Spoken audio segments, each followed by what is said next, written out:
Good afternoon. I'm Marie Younger Blackburn, and this is Driven Women TV. Driven Women TV was created for the purposes of keeping the mission of Cape Cod's Conference for Women alive and to uplift women on Cape Cod in the surrounding areas in their business and their personal development. So we are happy today to have our guest, Mimi of Mimi's Art. And Mimi, can you say your last name? Sure, it's Mimi Schlichter. Mimi Schlichter. It's a little hard. So we're going to just have a candid conversation. Mimi is one of our esteemed workshop leaders this year, and we're happy to have her.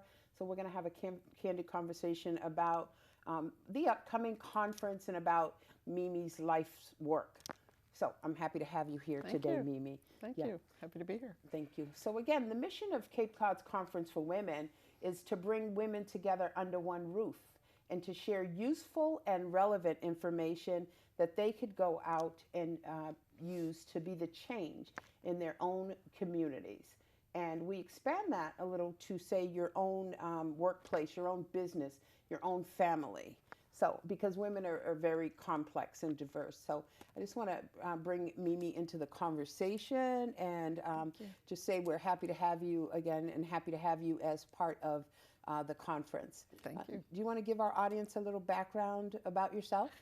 Sure. So I, as we were just talking about before we went on camera, am evidence of what I call a patchwork career on Cape Cod. There are a lot of us who do more than just one thing.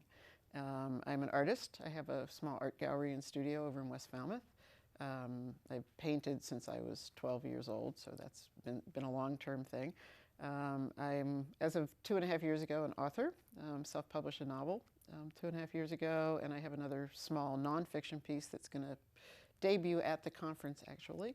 And then I am also the church musician, minister of music at Christ Lutheran Church over on Brickkiln Road every Sunday morning. In addition to that, I also work as an account executive with WMBY Radio. So do a little bit of this, that, and everything, and love it. And as we were talking about, they all feed each other. Sure. So. Keyword, love it. You got to love it on Cape Cod. That patchwork career, I know a little bit about that. Just spending years here, building a family. I have a 35-year-old, we were just talking about, 26-year-old and 12-year-old. So that kind of span with my children has, excuse me, my hair, has caused me to have to reinvent and much like you, to use those talents and passions that I do have and make a living doing it. Yeah. So we've met, maybe 2-3 years ago at a networking event, and I became aware of you and your presence in the community and what you do. And then I came to your open house for your gallery. You want to tell us a little about the location and what the gallery has? Sure. So that was, it was actually 3 years ago.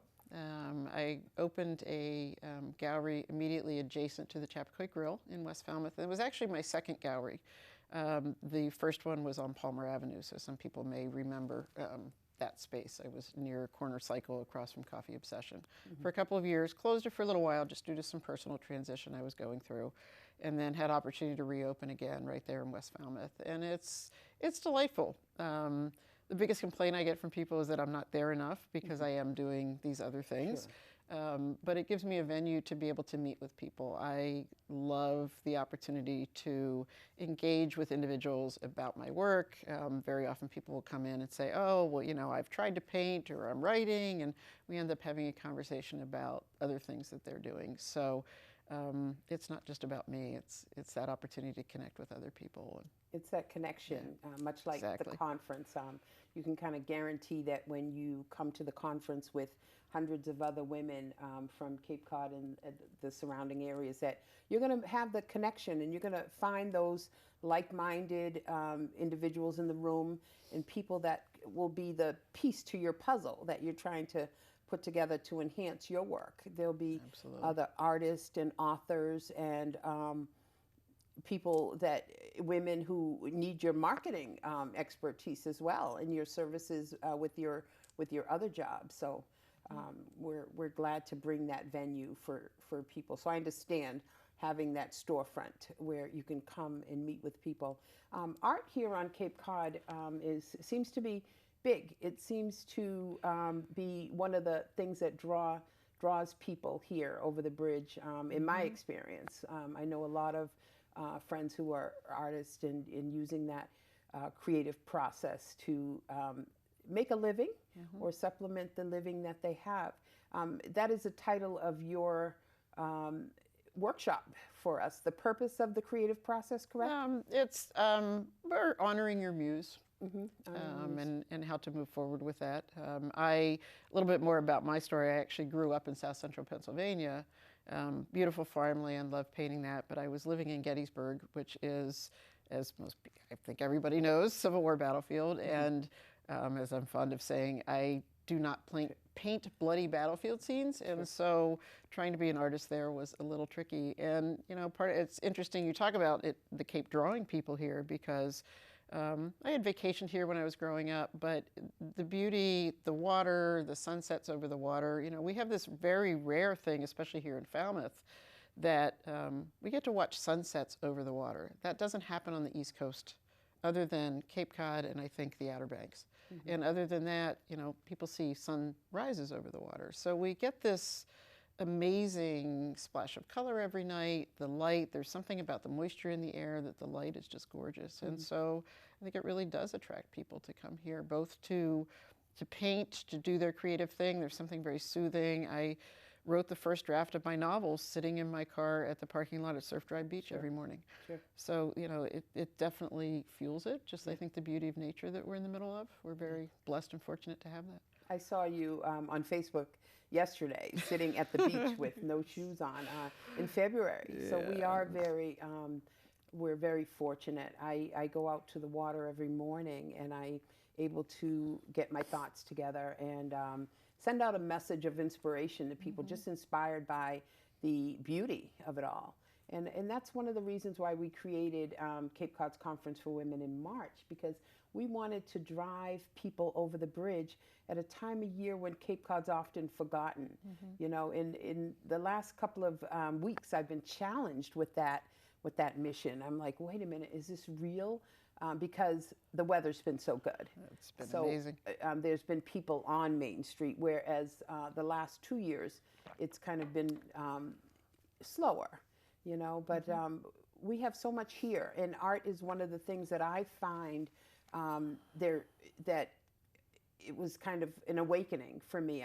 I'm a member of the Community Leadership Institute of Cape Cod, which has recognized leaders here in Cape Cod, and we get to see all of the different spheres that happen, healthcare and diversity and in the art world. And when I was in that sphere of art, it kind of was like, wow, we have all that here, art and theater. I worked for the College Light Opera Company for the last 12 years, working in the theater with that creative, around that creative process. So it is here, and we're glad to have you at the conference to speak to those people who are part of that. Well, and I think it really does break the myth of Cape Cod only being a summer place. There's, as you say, you mentioned College Light Opera, which happens in the summer. We've got an amazing Falmouth Theater Guild. We've got Katuitt Center for the Arts. We've got, all sorts of, the Falmouth Chorale, the Cape Symphony. There's incredibly rich cultural environment here, and I think it's why so many people like to retire here, because there is so much to do. And I think winter's the best kept secret on the Cape, because a lot of people know me for my dog. I have this kind of crazy woolly bully Airedale, and we walk on the beach multiple times a week, and that's why I was over there yesterday. And it just, and I ended up in conversation with people there. Sometimes it feeds my work, not intentionally, but it's just that being out there, having conversations, engaging with people, asking what's of interest to them. And I think that would be my hope and desire for the workshop that I'm presenting. Sure. I don't like to talk about myself so much, but people ask, well, how did you write a novel?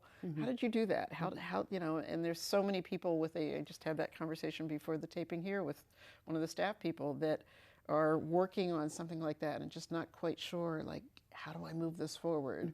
Or, you know, people who come to the gallery and say, oh, I painted years ago. You know, well, what would it take to get back to it? And I think there's this idea that you have to have the weekend retreat, or you have to have the perfect studio, or, you know, time to be able to do this, and quit your day job. And quitting your day job to try and do an artistic pursuit actually sometimes kills it, because now you put pressure on it. Sure. Whereas, you know, you can always find, you can make 10 or 20 minutes a day to do something. You know, 10 or 20 minutes less on Facebook, 10 or 20 minutes less on the phone, watching TV, whatever it is you might be doing. If something's important enough to you, you will be driven, to use your word, to really do that. And doing those little pieces every day. You know, I didn't write the novel by spending 3 weeks doing nothing but that. It was an hour or two every day, first thing in the morning, and a cumulative process. And then it became my Friday, I joke in the acknowledgments of the book, it was my Friday and Saturday night date for a whole lot for I guess over a year, doing the editing process, because I would leave the gallery, come home, get into bed with the book, and just start writing. So you make time for something that you really love.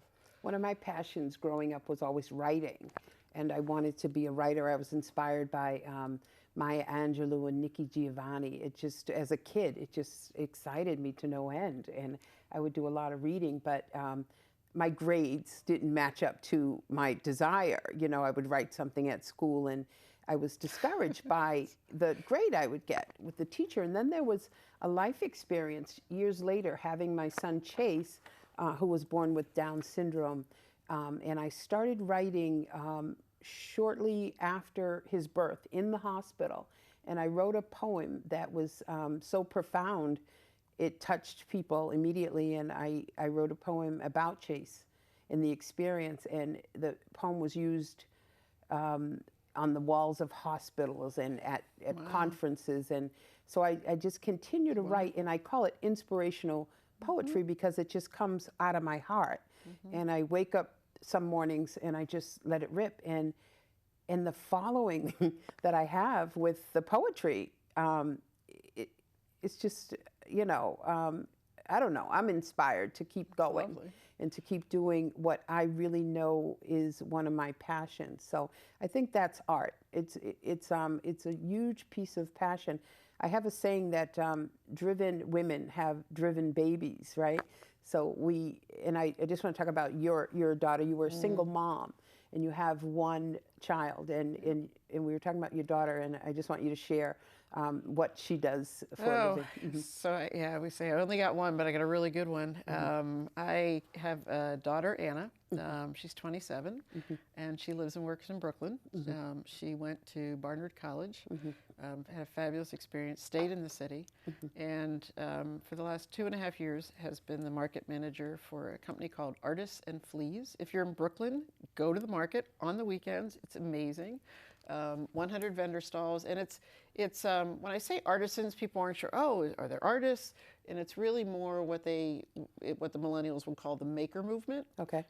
So her market ranges from, I mean, there's the vintage component where there are people selling vintage clothing, the things that we cleaned out of our closet years ago and got rid of that we should have held on to. Vintage clothing, there's somebody that makes clocks out of old books. There are people who do really beautiful high-end jewelry. So they're really artisans, more so than artists. And they do special events there. And so she's the market manager. Wow. And it's quite fun. The company actually has, Artists and Fleas actually has a market in Chelsea Market also, and 2 out in LA. And Anna's helped to work with those as well. And it's just been, she just was interviewed by a blogger actually a week or 2 ago, and blew me away because in her question about how did she end up doing this, she doesn't come from an art background herself. She was always into theater and actually a pretty good writer herself.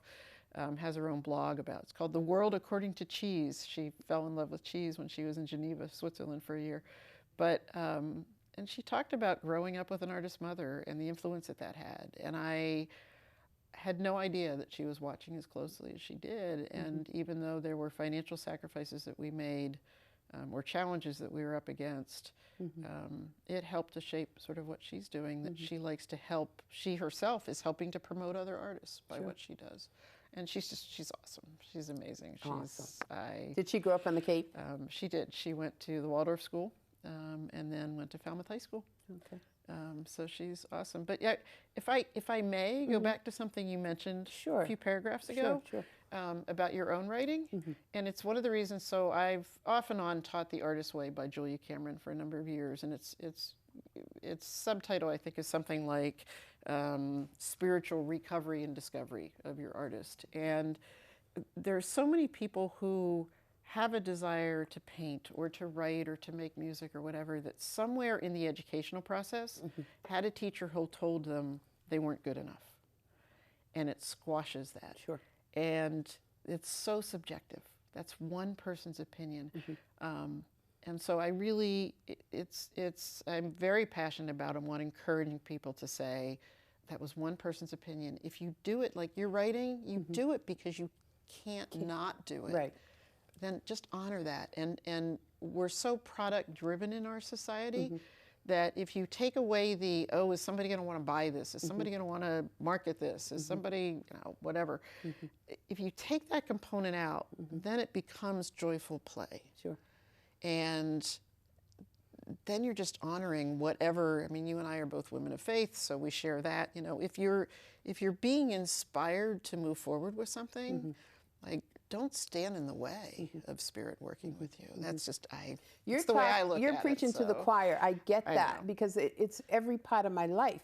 If I didn't know that, if I didn't come to know that, I wouldn't do anything. Cape Cod's Conference for Women, it's a joyful play. It's a challenge. It's a lot of self-promotion and marketing, a lot of long nights and a lot of days, a lot of stress, and a lot of joy. When I meet women like you, and women in every nook and cranny on Cape Cod, it fuels me to keep going, you know, and that is a true story. I did have that, I went to the best high school in the country, Lexington High School, so there was a high standard. And I came from the city to the school, and it was culture shock, for one, and it was just different. But I had to learn and learn to do the work and catch up. You know, my parents were really big into education. They gave us private school educations, etc. However, I was different. I had that creative, you know, that I just have that creative left brain thinking, right? I got to do it my way. Creativity's the right brain. Yeah, right brain. Okay, so see, I'm also dyslexic. It's okay. So I'm left-handed. Common mistake. It's okay. So I did receive a D, and it wasn't until I went into a summer program with children of color, a lot of African American children and African American instructors, that I think I was free enough to just write. And I remember writing a paper about my grandfather, who was the father of 12 children, who, you know, came to Massachusetts with his mom and 3 brothers because one of my uncles looked at a white woman, and my great-grandmother grabbed her children and left and came north. Wow. And my grandfather married my grandmother. They had 12 children. My grandmother became a nurse at Mass General Hospital with 12 children. They were community organizers. He ended up creating a company, and an industrial maintenance company, and working for the Kennedys, the MBTA, etc. And I say this, and I wrote a paper about him, and I received an A. Nice. And that was all I needed to say I can. So I write because I can. I created a conference for women because I can. I sing on Facebook with my son with Down syndrome because I can, not because anyone gave me permission to, not because I'm so good at it. It's just because I can, right? And it's not easy, and it comes with challenges, and you have to build some support around that. And I think what women get when they come to Driven Cape Cod's Conference for Women is that I can kind of spirit. the camaraderie that happens when women come together under one roof, the joy that happens in the first opening panel is you can bottle it up, you know, and sell it. And they're just so inspired. There's been women who have come to me in tears during the conference, women who have things that they need to get out, and I can just take them by the hand and walk them over to someone who can help them. So I like to say that I'm a connector, and Absolutely. yeah, and I really enjoy that joyful play, right? And I always say service, money follows service, right? So is this a big money-making venture? Hopefully, we're just going to keep working at it together, right? And that we all can lift each other up, and we all might win, right? So, and I think it's as you said, sort of giving women permission to be who they are. There's so many different role models in society, and there's so many different examples, and there's so many things that we're trying to live up to of should I be this person or that person, and should I dress like this or like that, and it's really about who are you. And a dear friend of mine who passed away a couple of years ago was a huge influence on me in helping me to sort of find that in myself. A woman, a number of people in Falmouth will know, Ivana Maggiore. And Ivana actually developed something called Fashion Feng Shui. And she wrote a book about it, and it was all about honoring the intention of who you are. What's your personality? And you can dress professionally and still be who you are. You can dress casually, still be who you are. But we all have had that experience when when you get into a uniform, if you will. Put me in a strict little banker suit now, and I just feel like an imposter. Because I've learned that I do better with clothes that maybe flow and are a little more comfortable. It's just part of who I am. On the cover of my new book, it's a picture with my legs in this pair of jeans that people used to give me guff about wearing because they've got holes in the knees and everything, and I make a little bit of a wordplay about it now, but it's part of who I am. Now they're high fashion, really right? Well, People pay lots of money they just for happened those. because they were my painting pants, and now they're high fashion, but I didn't create them because of that. Yeah. And I make a little joke. It's about spending too much time on my knees praying, but we're holding the knees of my jean. But it's that honoring who you are, and so when you get that many women together, it's also, I think, always, and I'm sure you've had this experience at the conference of seeing. You sort of think you know who's going to link up with whom, Sure. but there will be the surprise connections. Sure. Of, wow, I never would have thought to put this person with that person, and look at what look at the synergy that came together and what they created out of that, or a common vision that they didn't realize they had until they sat down next to each other having coffee and rubbing their feet or something, and suddenly had this conversation that grew out of it. So I think that's just part of the fascinating part of living, I think, is seeing where those connections, and I'm surprised daily with connections that I make with people, and who I can help or they help me. And I'm surprised about our kudos connection. to you for putting it together. I've known you in the community for several years, and I think you even wanted to come. And I'm just pleased that you reached out this year and asked to be a speaker. I have a saying, again, a lot of this process has brought out a creative piece in me, and one of them is writing quotes, and I say, you don't have to look for inspiration, it finds you, right? So you called me on the phone and you said, I'd like to be part of this, and can I speak? And I do some vetting, and I've known you but not know you. So, made a couple of calls, and the responses were really good, and I didn't know the spiritual good. Yeah, Nice the spiritual piece of you, the evolution of you, where you began and where you came, now where you are in your life and in your creative process, and how your spiritual growth. I know you're the piano, the music leader at the Lutheran Church. Right. However, your spiritual growth in the last year or a few months have 2.5 years. 2.5 years has blossomed and made you a different and I think better person. Correct? I'm not going to call myself a better person. That's got an awful lot of ego in it. But I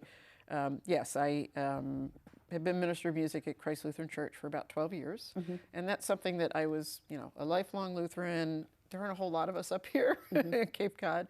And through a series of challenges, ended up just kind of needing to go a little bit deeper and explore a little bit further, and ended up actually going to a place that you and I bumped into each other, to Cape Cod Church, the big church over on 151, about 2.5 years ago. Never in my life thought I would be in that sort of a setting, and it has been an amazing process, and an interesting thing balancing the two, because I joke that I double dip on Sundays. I play the service at 9:30 at the Lutheran Church. It's extremely meaningful to me, and still very much, those people are family. And then I zip over to 151 and take part in things over there. And actually, the newest book, the one that's coming out in a week and a half, really comes out of that experience of the last 2.5 years. So am I a better person? That's up to others to say about me. I wouldn't say that about myself, but I do feel that I've made some very positive changes in my life. Was able to let go of some things that I did in my past that I wasn't quite so proud of, and just, what's the saying? You like sayings, if you're not growing, you're dead. Sure. And I said it, so just so you know, you didn't say it. The Bible does say, let others praise you and not you yourself. So I said better person. And I feel, having known you, that there's a lighter, element of you and growth. And when we're able to be lighter, we're able to give more. And I think that's what the difference is, that we can share what we have. And I'm glad at this juncture in our relationship that you're able to come on board with Cape Cod's Conference for Women and share with women. So I encourage you women, as you go onto our website and you look at the different speakers and where you want to fit into the day, to consider going to Mimi's workshop. We can never guarantee who comes to the room. All we do is provide the room, right? And women, they're drawn by what their needs are for the day. So we're going to have speakers in the area of financial women in wealth. We're going to have various coaches there on hand. We're going to have an attorney who's going to talk about the relationship of your business to nonprofits. We're going to have a workshop in tax accounting for your business. So we'll have a mix of business and personal development workshops, which I'm really excited about, 12 in all. And you won't be able to go to them all, but you will be able to go to our website and read about them all and follow up with the presenters that will be there. We're going to have 40 vendors, everything from solar companies to mattress companies, jewelry companies, skincare companies, clothing, t-shirt company. So I'm really excited about that energy that's in the vendor room. Our high energy presentation is Tony McGlory. She works at Blast Gym in Mashpee and other gyms across Cape Cod. She's going to bring it with us to get that energy up, and there's a huge surprise that's going to happen in the morning. Our opening panel, Women Who Are Driven with Purpose, with women like Colonel Virginia Doonan and the Meg Mayo Brown, the superintendent of Barnesville Public Schools. We have Cindy Jones of Heroes in Transition. They provide services for veterans in the community. So we have women of that caliber who are going to be there. And I'm so excited. And I hope that you would go on our website and register for this beautiful day. It's a full, long day. And a gorgeous location. You're right on the water at the Seacrest. Yeah. I mean, you get a beautiful oceanfront lunch. Yeah. So it's a lot in a day.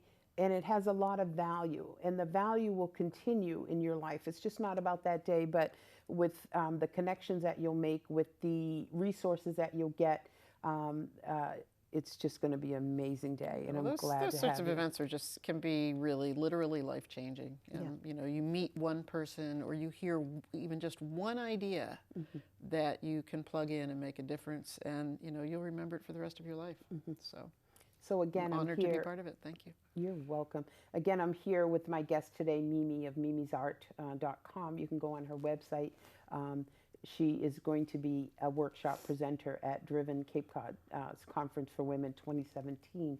You can read about her on our website, www.capecodsconferenceforwomen.com. And we're happy to have you, Mimi. Thank and you. it just, Excited. I can't wait to see what's going to happen for you that day and Thank you. beyond. Yeah, me too. Thanks for including me. You're welcome. Pleasure.